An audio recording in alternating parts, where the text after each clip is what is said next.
Нәбирә Гыймаддинова. Сары білезік. Нариман машинасын ауыл башындағы гаражға кіртіп қойды да үйіне ашықты. Исән емен 10 мәртәбә үткән рейстан аның кәйфі күтәрін кейді. Шушы мезгілді қайғы дисәң қайғысы, сағыш дисәң сағышы ташып тұрмай, жаның толы рәхәтлік қайтта хатынның жылы ашын ашағаш, қырын ятып телевизор қара. Хет ауылны ишіп яңғыр яусын, сиңа бүтән машина қуасы юк. Нариман урамны тутырып, үйіне қайтып кірсә, көрші Бибиниса қаршық көл үйірмәсі үшіртіп, резин итек білән самауыр пышқылдата. «Газ бітті мәлі?» дейді Нариман бірінші сұрау етіп. «Ей, Нариман жан, газ дегеніңнен қорқам шул мен. Алай-былай шырпаңны дұрыс сызмасаң шартлап қояр зәхмәт түшкірі». Қаршық резин итеген шитке ташлады да, яулық шиті білән битін сүртті. «Дания қоясың, еміш фәлен білән кетті мәлі?»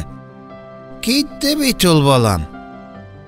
Бибиниса қаршық тағын гүрләп отырышы самауырға ябышты. «Мына ғына кірдім әлі, қайтқан түшіңе шәй болса да қойнатып тұрым дейдім».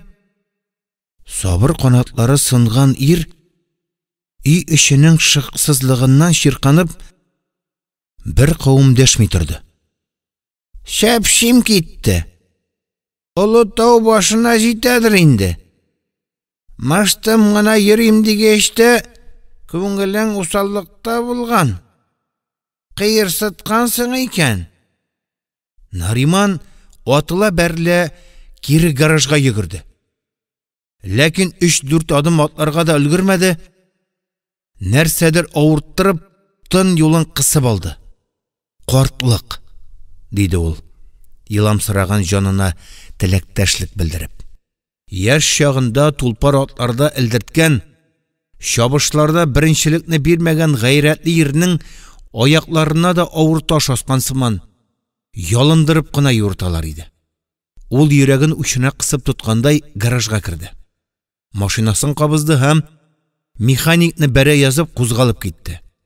«Тоқта, қытырғаны!» деп қышқырып қалды аңа механик. Әммә янау қаты шайтылған соңғы сөзләр жел ішіне генә кіріп адашты. Ұлытау ауылдан 10 шақырым. Аннан түбән түшкәш темір юл станциясы. Дания мұғайын Ұлытауға жетіп келедір. Бәлки, тауны ұзғандырда білмәссің. Шираттағы пойызға билеті да қолындадыр. Нейінді кегауын тішләді сені. Көннәр бойы башыңны иіп уйлап жүрген ойыңны хәләл ирің білән бөлішсәң не бола? Ну бала юқтық. Йоқ енді. Шортыма қадалсын. Аның үшін сені ғайыпләгәнім болмады ләбаса. Тегізсіз юлларны тегізләп машина алға үшті. Шабыр тирге батқан Нариман хаман Данияны тергеді. Дияны ішләп мені қайғыға батырасың жүлер. Хәләл ирің бит. 3 күнлік сүйеркің түгіл, өзіңнікі. Ятсаң, тұрсаң, үз милкің. Нариманның рөліне уңлы-суллы бұрғалауы тәңгәл келді. Жай ғына атлаушы хатынын нәк Ұлытау үстінде қуып жетті ол. Қуып та жетті, машинасын сөндірге де ұнытып жерге секірді. Секірген шәпке аптырап қалған Данияға суғып жібермекші еді, тағын қатығына иттіріп тын yolun бастылар. Бір мәлге көз алларында қара таплар долқыны ойнақлап тұрды. «Отыр», дейді ол күшке түкірігін ютып. «Машина қудырасың тиле». Дания қымшанмады да. Әдәм заты көрінмәгән Яшілтау башында ол янар шешек сыман гүзәл көріне, сірлі көріне. Жетмәсә, офықларға сарылып байы башлаган құяш аның yüzін алсулата, күзләріне ымсындырғыш нұр үстейді. Хатынына ашуы тәмәм сүрілгәш, Нариманның аны құшақлап аласы. Һәм нәни баладай иркәләп сүйәсе келді. Ол батырайып, Данияға якынлашты. Қарышырға исәбі булмаған кебек күренгәч, хатынын ширемгә дә салды. Ләкин Дания назга бирелмәде.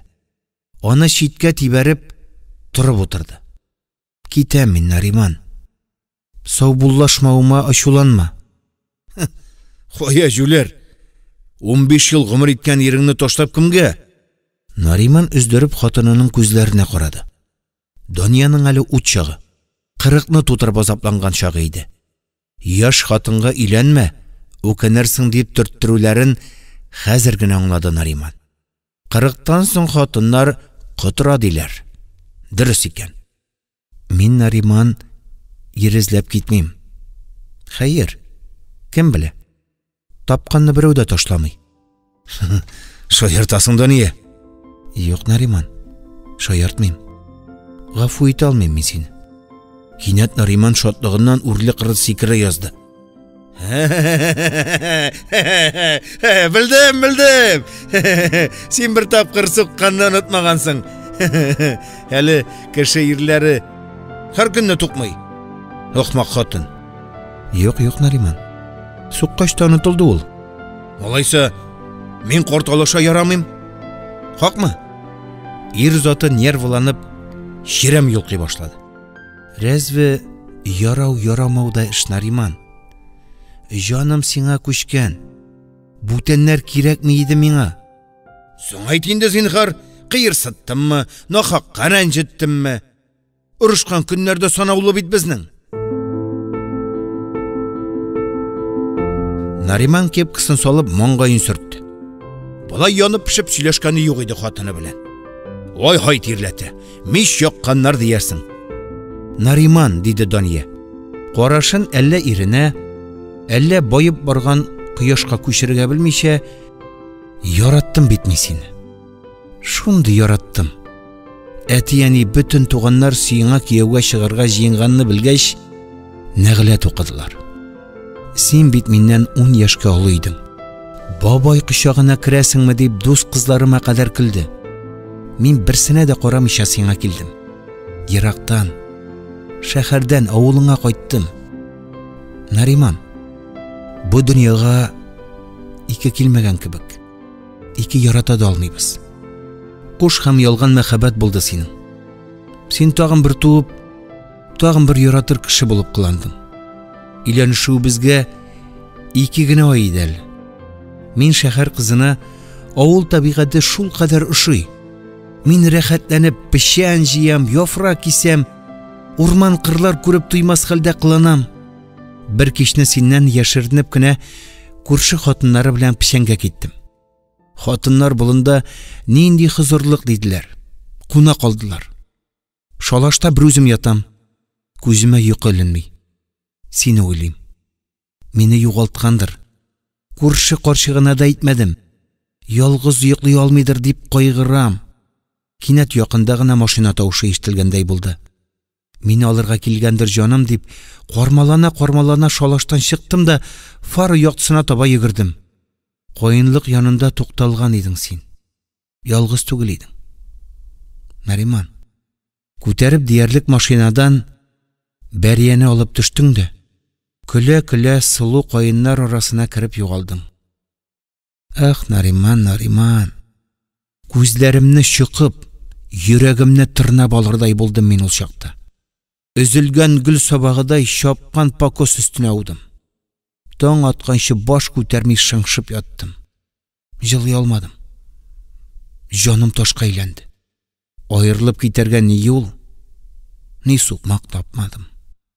Әти-әнидән, туганнардан үкенерсең дөнья дип калган егетемнән хурландым. Икенче көнне караңгы төшкәч керәсең кайттың. Шишенә башладың. Костюмыңны сөйгәлгәндә кесәңнән идәнгә чылтырап, бер әйбер төшеп китте. Беләзек иде ул. Сары беләзек иде. Син тиз генә иелеп алдың да, мин күргәнче дип, куен кесәңә яшердең. Бер атнадан соң төш күрдем мин. Имеш комлы чүл. Без синең белән җитәкләшеп шуннан барабыз. Ул да түгел. Каршыга бер хатын йөгерә. Ә үзенең беләгендә сары беләзек ялт-ялт килә. Күзләрне камаштыра. Син миннән тартылдың да, аңа кулыңны суздың. Йөрәгең синең сол якта бит, Нариман. Бу синең ачы хыянат билгең. Ә беләзек Мине югалтуың иде.